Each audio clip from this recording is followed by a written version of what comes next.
কানাডাকে হারিয়ে স্বাগতিকদের বিদায় করে মরক্কো পৌঁছে গেছে রাউন্ড অফ 8 অর্থাৎ কোয়ার্টার ফাইনালে, যেখানে অপেক্ষা করছে তাদের সামনে ফ্রান্স।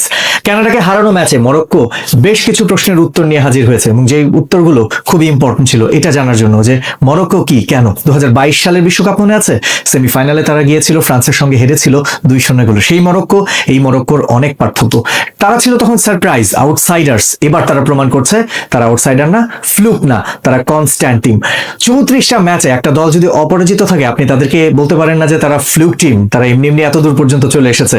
They have something. কোন ধরনের কোয়ালিটি ছাড়া একটা দল এত দূর পর্যন্ত এমনি এমনি আসে না। বিবিসিতে একটা আর্টিকেল পড়ছিলাম, ওয়ার্ল্ড চ্যাম্পিয়ন হওয়ার মতো নাকি টিম মরক্কো, এবং সত্যিই তো।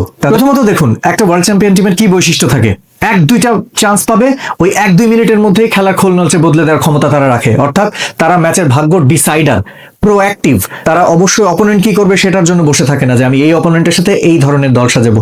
তারা নিজেদের খেলা খেলে, তারা বোল্ড থাকে যে আমার আইডেন্টিটি হোল্ড করব। মরক্কো হ্যাজ এ আইডেন্টিটি, তারা কি ধরনের ফুটবল খেলবে।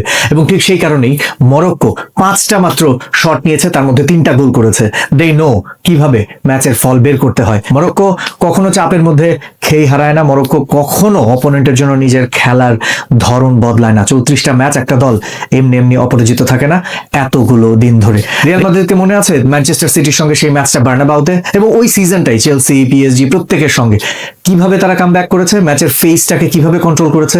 নো ম্যাটার 90 মিনিটসের ম্যাচের মধ্যে অপোনেন্টস আপনার উপর 75 থেকে 80 মিনিট চড়ে বসে আছে। রিয়াল মাদ্রিদ ওকে, লেট দেম কাম, 5 মিনিট আমি খেলবো, ওই 5 মিনিটে ম্যাচের মোড় ঘুরিয়ে দিয়েছে মরক্কো। তাই আজকে কানাডার সঙ্গে যে ম্যাচটা হয়েছে সেটিতে কানাডাই তো খেললো 4-4-2-তে, জোনালি তারা জায়গা দখল করে রেখেছিল অপোনেন্টকে, যে ফুলব্যাক যে অ্যাটাকে উঠবে ট্রানজিশনে যখন আসছে তখনই কিন্তু ফুলব্যাককে ব্লক করে দিয়েছে বোথ সাইডে, আশরাফ হাকিমি তাদেরকে, তাই না, পুরোপুরি কন্ট্রোল, মিডফিল্ডকে কোনো জায়গা দেয়নি। ক্রুশাল যে প্লেয়ারগুলো তাদেরকে ব্লক করে রেখেছিল, তারা পেশেন্টলি ওয়েট করেছে।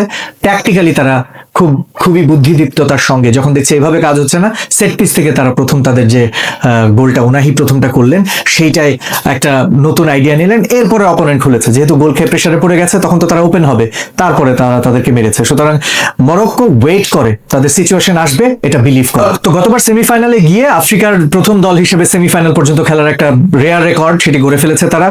4টা নকআউট ম্যাচে জিতলো। আফ্রিকার কোন দলের সব মিলিয়ে যে 4টা জয়ের রেকর্ড আছে তার সমান করে ফেলেছে মরক্কো। মরক্কো এখানে এসেছে হিস্ট্রি লেখার জন্য, এবং এই ওয়ার্ল্ড কাপ শুরুর আগে কেউ মরক্কোকে হয়তো বা টাইটেল কন্টেন্ডার হিসেবে রাখেনি।